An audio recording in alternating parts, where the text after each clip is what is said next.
Salam saudara, kita kembali mengikuti Abam, ini masuk episode 774.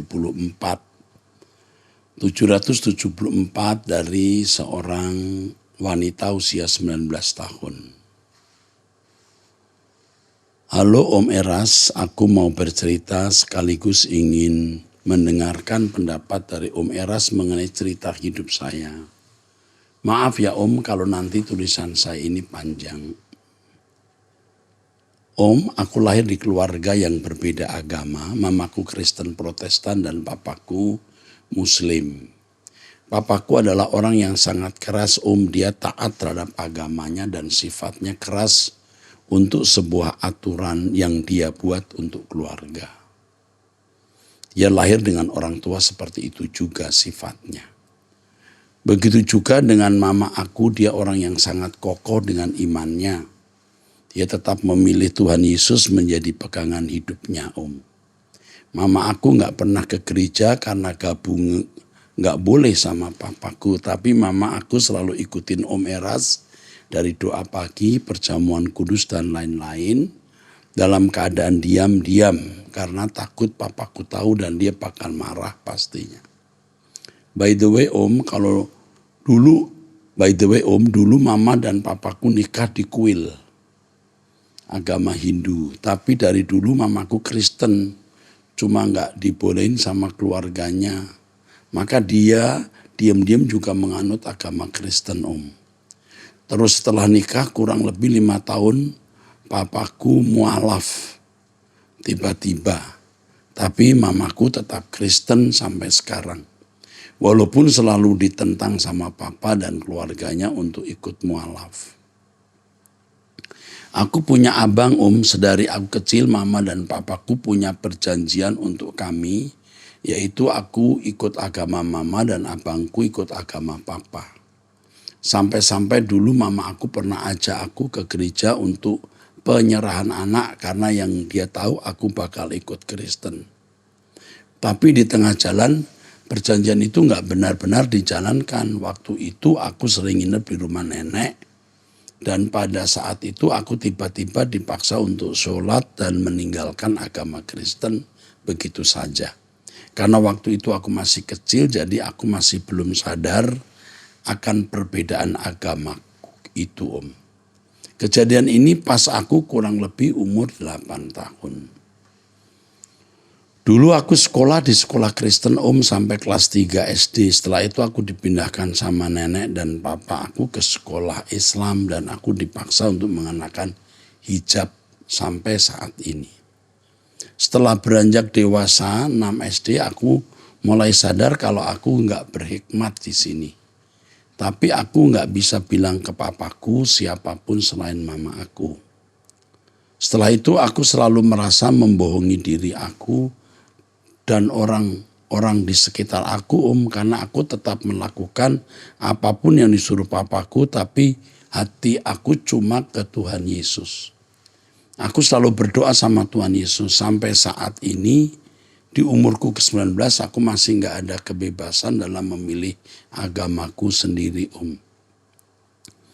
Aku masih hidup seperti ini, masih dengan hijabku dan lain-lain. Tapi aku selalu mengandalkan Tuhan Yesus dalam setiap pergumulan yang aku lewati.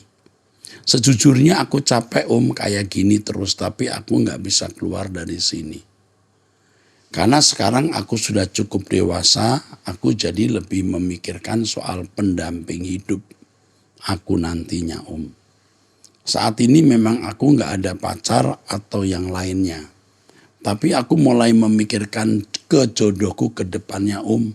Aku takut menemukan orang yang salah dan hal yang terjadi dari aku kecil ini terus berlanjut seperti aku menemukan calon suami yang seperti agama papaku. Aku takut kalau nantinya aku nggak bisa keluar dan tetap ada di lingkungan seperti ini untuk waktu yang lebih lama lagi. Terlebih dengan lingkunganku yang mayoritas agamanya kayak papaku.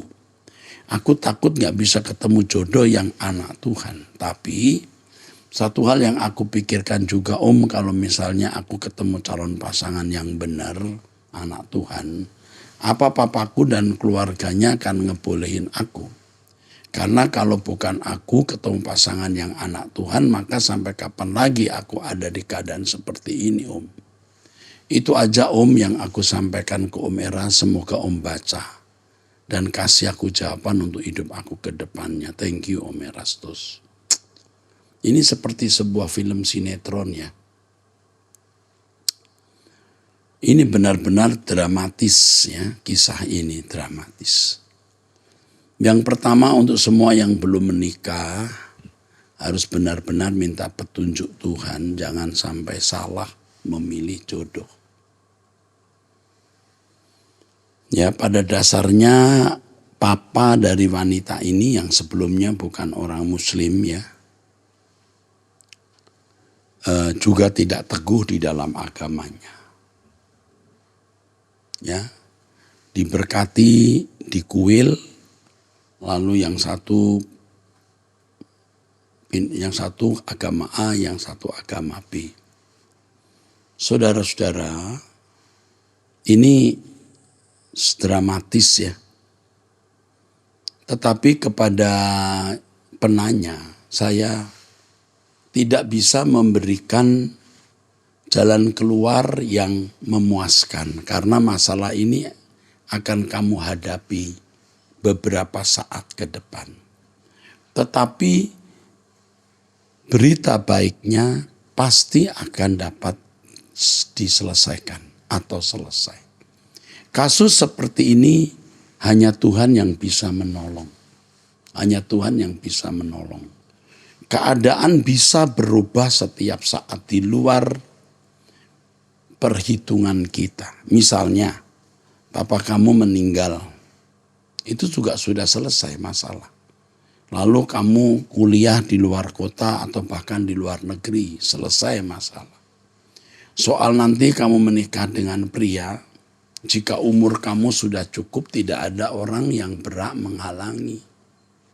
Jadi kamu tidak usah pikirkan itu. Umurmu masih 19 tahun, kamu masih punya waktu paling tidak 10 tahun. Dan di 10 tahun ke depan ini banyak hal terjadi di luar perhitungan dugaan kita. Serahkan dalam tangan Tuhan dan kamu tetap setia mempercayai Yesus sebagai Tuhan dan Juru Selamat. Sebab memang Yesuslah satu-satunya Tuhan dan Juru Selamat kita. Tuhan akan memberi kamu hikmat bagaimana kamu mengatasi situasi yang begitu rumit ya dalam hidupmu ini ya. Tetapi Tuhan tidak pernah meninggalkan kamu. Sampai suatu saat kamu akan mendeklarasikan imanmu di depan semua orang dengan segala resiko yang kamu akan berani pikul. Sekarang minta hikmat Tuhan, jangan gerubak-gerubuk, jangan gopoh-gopoh, tenang dan teduh saja. Hatimu mempercayai Yesus sebagai Tuhan dan Juru Selamat. Tuhan akan membela kamu. Bapa Yahweh, dalam nama Yesus Kristus, aku minta tolonglah gadis ini. Lindungi dan jagai Bapa, sampai mendapatkan keselamatan dari Bapa. Amin. Tuhan memberkati. Ya. Kalau ada apa-apa, kamu bisa menghubungi kami, nak. Kamu bisa didampingi oleh konselor kami. Dari pria usia 37 tahun, sudah menikah wirausaha. Posisi saya ada di Tangerang, Pak, dan saya sudah coba mengikuti saran Pak Eras untuk bertahan di rumah sampai saat ini, walaupun itu sangat menyakitkan buat saya dan anak saya. Karena saat ini saya dan istri sudah pisah ranjang dan kamar sudah hampir 2 minggu. Ya, ini sudah pernah menanyakan satu pertanyaan di Abam episode 766. Istri tidur di kamar sebelah dengan anak saya yang paling kecil. Dan saya tidur di kamar yang satunya dengan anak yang paling besar. Dan kami tidak saling menyapa walaupun satu rumah selama 2 minggu ini. Sampai sekarang dia mengancam tidak mau kerja lagi dan dia suruh saya yang bekerja untuk memenuhi kebutuhan hidup karena dia malas untuk kerja lagi. Karena dicurigain terus dengan saya, intinya dia mau saya memberikan dia nafkah bulanan, Pak. Bagaimana saya untuk bekerja? Mana ada perusahaan yang mau menerima saya untuk kerja dengan kondisi seperti ini? Sedangkan untuk mandiri saja, puji Tuhan, sudah bisa sendiri, tidak merepotkan istri. Tapi dia sepertinya tidak bersyukur dengan keadaan ini, Pak. Apakah pernikahan kami masih dipertahankan, Pak? Mohon bimbingannya. Apakah saya bisa ketemu untuk konseling? Oke, ini harus dilayani dengan konseling ya. Kasihan ini. Kalau nggak salah bapak ini baru sembuh sakit ya. Kalau nggak salah ya. Lalu dia mencurigai istrinya apa gimana ya. Saya mesti lupa. Terus sekarang dia sudah mulai pulih tapi belum bisa bekerja. Nah ini masalah ketika istrinya tidak mau bekerja, dia harus menggantikan posisi istri yang mencari nafkah, sementara dia belum bisa mencari nafkah. Makanya Bapak Ibu cari jodoh yang tepat. Ya. Tapi kepada Bapak ini juga saya ingatkan, coba koreksi diri, kenapa sampai harus begini keadaanmu. Ya. Coba pikirkan bagaimana bisa mencari nafkah. Saran saya, nasihat saya, tidak boleh cerai ya. Bertahan saja. Bertahan saja. Oke. Nanti akan dihubungi lalu di konseling ya. Dari pria usia 52 tahun. Salam sehat selalu Pak Eras. Saya mau bercerita sedikit tentang adik ipar saya. Adik ipar saya perempuan, adik bungsu dari istri. Ya, adik bungsu dari istri ya. Anggaplah namanya A. Usianya sekitar 40 tahun. Awalnya sekitar 18 tahun lalu si A ini dengan usia yang masih muda kawin lari dengan seorang anak pengusaha kaya yang beragama Islam dan tentunya si A pindah jadi Islam agar bisa nikah. Dan kedua mertua saya ya, walau awalnya tidak setuju tapi pada akhirnya luluh dan kompromi juga dengan ketidakbenaran tersebut. Mungkin karena kondisinya anak orang kaya. Singkat cerita mereka dikaruniai 2 orang anak perempuan. Si A ini hobinya keluar malam bersama teman-temannya ke tempat pub dugem. Dan menurut info dari kawan-kawannya yang laki-laki, si A ini banyak teman laki-lakinya. Dari mulai remaja hingga bahkan sampai saat ini.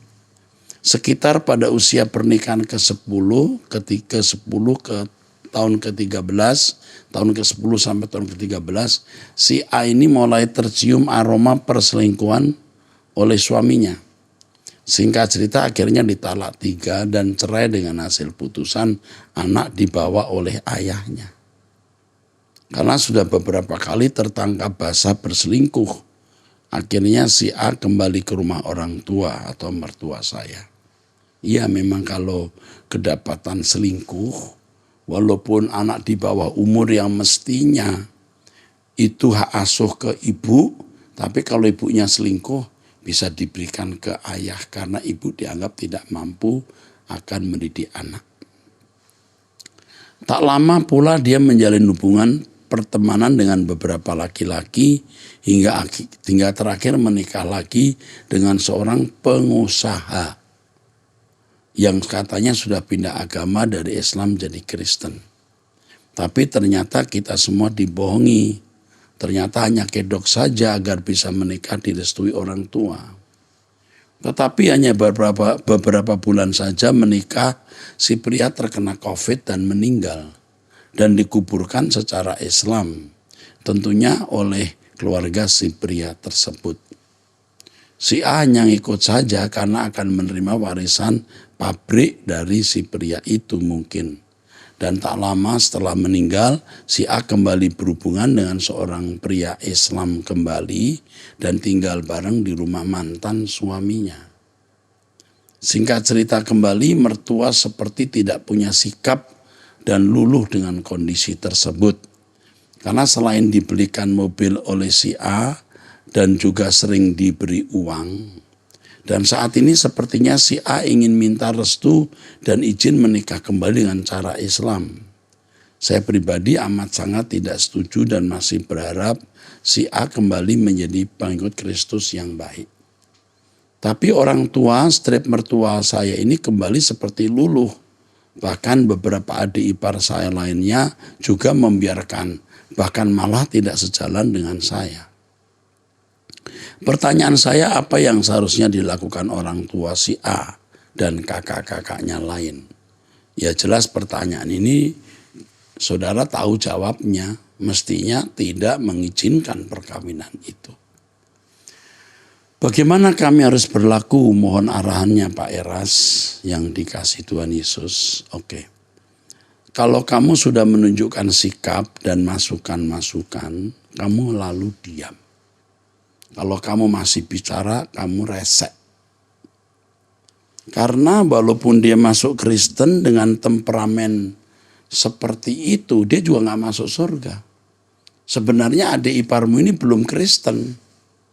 Kristen itu seperti Kristus. Atau bukan orang Kristen yang baik. Percuma kamu mengenakan ukuran bajumu, ukuran kebenaran, ke baju wanita dalam tanda kutip yang menurut saya liar, ya. Dugem, sudah punya suami, anak orang kaya. Dugem, kepap, pasti dia sudah melakukan banyak kesalahan bukan sekali. Sampai anaknya diambil, ini mesti pelajaran mahal buat dia untuk bertobat. Masih loh dia nakal. Lalu dia bisa kebagian harta dari suami yang meninggal kena COVID itu laki itu, keuntungan. Dia lagi menjalin hubungan dengan orang yang tidak seiman. Nah, mertuamu tentu tidak memiliki integritas dan kamu juga tidak perlu memaksakan kualitas integritasmu ke mertua. Nanti kamu jadi konflik. Kamu dianggap sok, sombong, diam. Sudah menunjukkan sikap, menasehati lalu diam saja. Ya, tetap hadir di tengah-tengah keluarga ini untuk menjadi berkat. Ya, itu saja yang saya sampaikan. Kalau sampai nanti mereka menikah, mungkin kamu tidak datang di peneguhan nikahnya secara Muslim. Tapi kalau ada pesta, kamu hadir ya, kamu hadir saja, resepsi, hadir. Ya udah, mau kata apa? Jadi kalau mereka menikah di depan penghulu, ya kalau kamu punya prinsip nggak usah datang, tapi di pestanya usahakan kamu hadir. Tapi Roh Kudus kalau bicara yang lain terserah ya. Sekali lagi jangan berkhotbah dan banyak mulut lagi, kamu diam. Ingat ini, suruh istrimu juga diam. Karena kalau kamu banyak bicara malah terjadi konflik, jadi musuh, kamu kehilangan kesempatan memberkati keluarga ini. Oke. Dari wanita di Kota Kerawang. Pak Erastus dan tim Abam, selamat untuk channel Abam yang sudah episode 700 lebih ya, hampir 800. Senantiasa channel Abam bisa memberkati banyak orang lewat SMS WA ini. Izin saya bertanya, apakah buku rohani yang berjudul Mencapai Kesucian karangan Pak Eras tersedia di Rehoboth GSKI MAG dan harganya bisa murah daripada online? Oke. Nanti dihubungi, kita berbantu ya. CD lagu Pak Eras apa tersedia? Sekarang kita di Spotify ya nak. Spotify. Jadi mungkin CD sudah tidak tersedia di Spotify. Apakah seminar logo jemaat umum boleh datang ke sana? Terima kasih Pak. Sudah bacakan SMS. Oh boleh. Justru seminar logos Anda boleh datang ya. Hari Selasa ini masih ada penjelasan logos. Kemudian nanti hari Sabtu tanggal berapa itu? Hari Sabtu itu kita ada seminar logos juga. 16 ya. Sabtu 16 jam 10 ya. Oke. Hadirlah di seminar itu. Wanita usia 45 tahun menikah Jawa Timur. Om Eras yang saya kasih dalam nama Tuhan Yesus. Begini Om, ada sebuah pertanyaan dari saya mengenai surga yang sempat dibahas di Abam. Apakah di surga ada binatang? Waktu itu Om Eras menjawab, iya ada jika di surga ada binatang. Maaf Om Eras, kebetulan saya pernah mengalami kejadian meninggal. Waktu saya sedang mengalami operasi, waktu itu saya ingat betul. Ketika waktu itu saya dijemput dan ditempatkan di mana saya berada. Seperti sekejap mata orang meninggal sudah berpindah di alam dan ruang yang berbeda. Tapi yang waktu itu saya lihat tidak ada binatang, hanya suasana yang terang dan meneduhkan dalam kedamaian, dan di sana sudah banyak orang yang saya rasa mereka yang berada di sana tentunya orang-orang yang sudah menyelesaikan pertandingan iman dan memenangkannya sampai garis akhir. Dan tempat itu seperti berlapis-lapis di mana orang yang berada di sana berbaris tertib dan rapi sekali dengan jubah berwarna putih dengan ukuran orang-orang yang berada di tempat itu. Semua di tempat itu dewasa semua dan terang sekali. Tetapi tidak silau di mata, memperhatikan tempat itu dan membuat saya seperti tertegun. Wow. Tapi dalam durasi waktu itu saya rasakan singkat berada di tempat itu. Kemudian saya tiba kembali terhentak sadar dan hidup kembali. Mohon penjelasannya, saya tidak tahu apakah saya waktu itu benar sudah mati atau roh saya sudah keluar dari jasad tubuh saya. Karena saya bisa merasakan hal itu dan pribadi terang yang mengulurkan tangan kepada saya berkata waktumu tiba, dan saya hanya bisa menjawab iya, dan ketika itu saya sampai di tempat itu. Oke. Sebenarnya surga yang dimaksud oleh Tuhan Yesus, aku pergi menyediakan tempat bagimu, belum dihuni atau mungkin sedang dalam proses, bisa saja. Jadi ketika Yesus berkata, aku pergi menyediakan tempat bagimu, artinya bisa Yesus menderita, mati di kayu salib, ya. Lalu itulah jalan untuk sampai ke surga. Yang kedua, benar-benar Yesus mempersiapkan surga itu, bisa saja.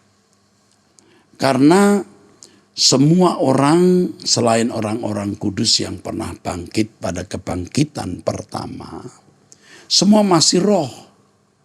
Semua masih roh. Padahal di dalam dunia akan datang nanti semua tubuh fisik, makan dan minum bersama Tuhan.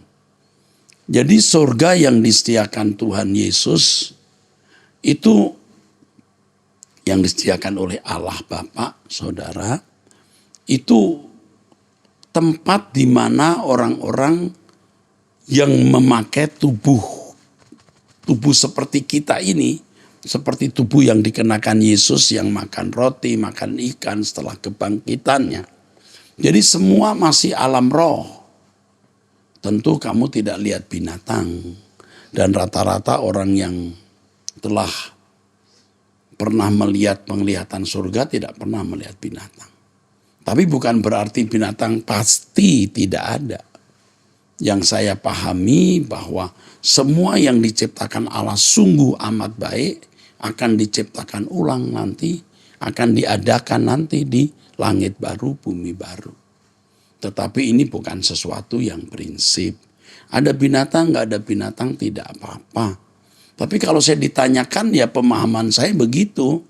Apa yang pernah diciptakan di bumi ini akan dicipta ulang di langit baru, bumi baru. Itu maksudnya. yang dikatakan sungguh amat baik. Berarti ya semua buah-buahan, binatang termasuk ada. Tapi jika tidak ada ya enggak apa-apa kan. Tapi itu yang saya pahami dan itu yang saya jawabkan. Ya, kalau orang enggak percaya enggak apa-apa, terima boleh, enggak terima ya boleh. Ya. Karena binatang pun ciptaan yang luar biasa. Oke. Pertanyaan dari pria tunanetra, ya tolong diinfokan ini ya. Salam Pak Era, saya seorang pria tunanetra dari 2013, sering ikut seminar di MAG. Saya lebih mudah menyerap pengajaran Pak Eras terlebih mengenai logos, walaupun banyak pendeta menganggap Pak Eras sesat.